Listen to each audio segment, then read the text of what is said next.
Meron akong baso dito. Nag-provide talaga ako ng gantong baso, guys.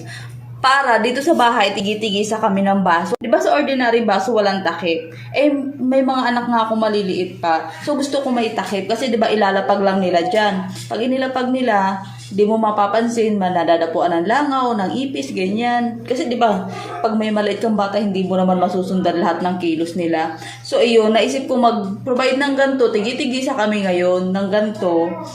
Para less hugasin din, tsaka walang nakatambak sa lababo. Kasi di ba yung mga bata, pag iinom, iiwanan sa lamesa. Okay naman, ilalagay na lang sa lababo. Hindi ko nasusundan lahat ng kilos nila. Or yung ano man yung hugasin dyan dahil may baby nga ako.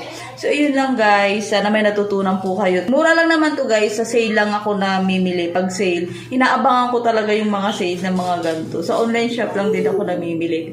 Then, pag namimili kayo sa online shop guys, di ba nakapag-check out na kayo? After nun, i-message nyo yung seller.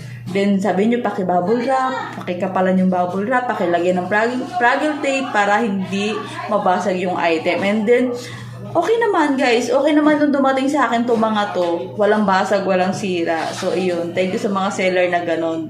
Thank you for watching.